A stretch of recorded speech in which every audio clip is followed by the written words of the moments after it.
Let me guess.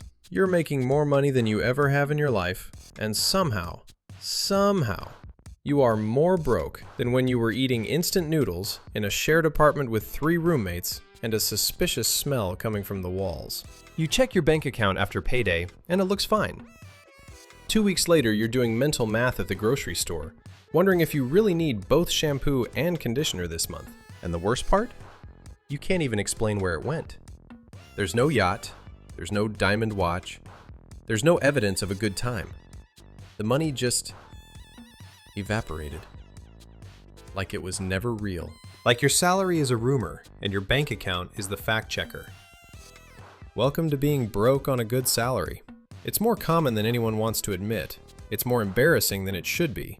And today we are going to rip the bandage off and figure out exactly why this keeps happening to smart, hardworking people who absolutely should know better by now. Here's the myth we need to destroy first. The myth is this: if you just earn more money, your money problems go away. Beautiful idea, completely wrong. Studies consistently show that as income rises, so does spending, so does debt, and so does financial anxiety. Lottery winners go broke.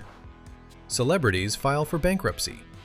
Your coworker who just got a 30% raise is somehow still asking to split the Uber. More money does not fix a broken relationship with money. It just gives the problem a bigger playground. If you are leaking water from a pipe, handing you a bigger bucket is not a solution. It's just a delay. And a very expensive one. So what is actually happening? Let me introduce you to the villain of this story. Its name is lifestyle inflation, and it is so sneaky, so polite, so reasonable sounding that most people never even see it coming. Here's how it works. You get a raise.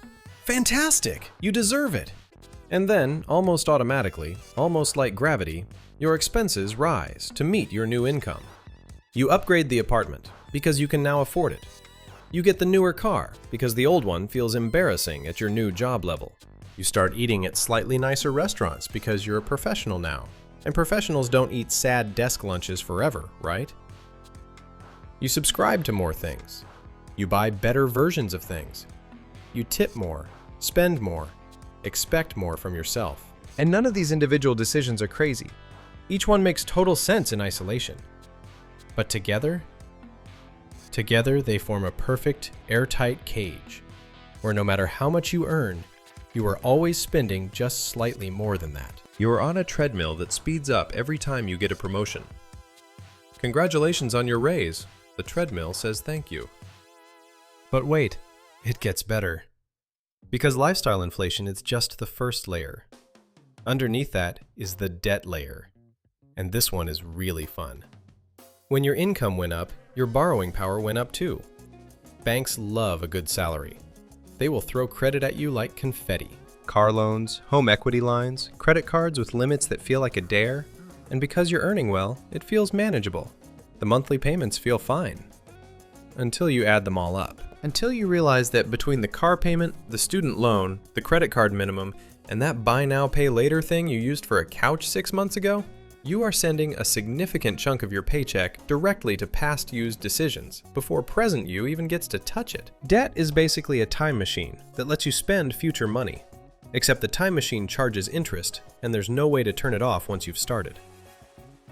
You are not broke because you earn too little.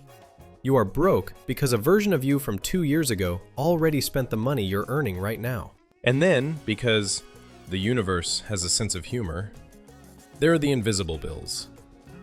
These are the expenses that don't feel like expenses because they're automatic. They just happen. Subscriptions you forgot you had. Insurance premiums. Annual fees that hit once a year and feel like a personal attack.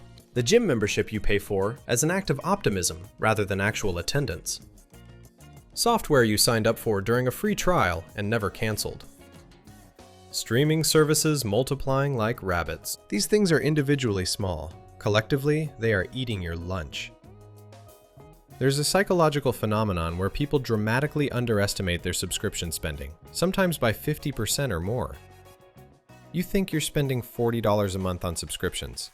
You are spending $90. And the companies know this. They designed it this way. Auto renewal is not a convenience feature for you. It is a revenue feature for them. You are not forgetful. You are being systematically counted on to be forgetful. There's a difference. So here's the unsexy truth that nobody wants to hear, but everybody needs to. The gap between your income and your expenses is the only number that actually matters. Not your salary, not your job title, not the neighborhood you live in. The gap. And right now, for a lot of people on decent salaries, that gap is either 0 or negative, which means you are not building anything. You are not moving forward.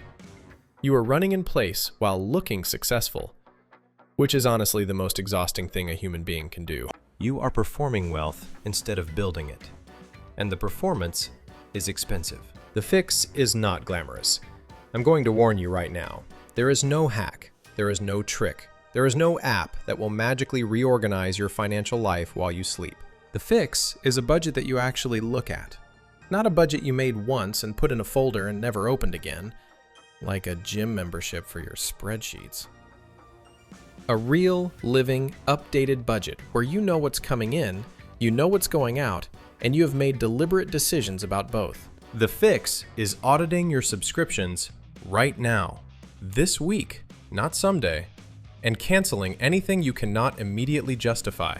The fix is looking your debt in the face, adding it all up, writing the actual number down, and making a plan to attack it, smallest to largest, or highest interest first. Pick a method, stick to it, stop pretending it'll sort itself out. The fix is deciding in advance what lifestyle inflation you will and will not allow. Some upgrades are worth it. Most are just keeping up with a version of yourself that doesn't actually make you happier. The fix is boring. The fix works. Here's the analogy I want you to take with you. Your salary is a river. A good salary is a wide river. But if you have 100 holes in your boat, a wider river just means you sink in more impressive water.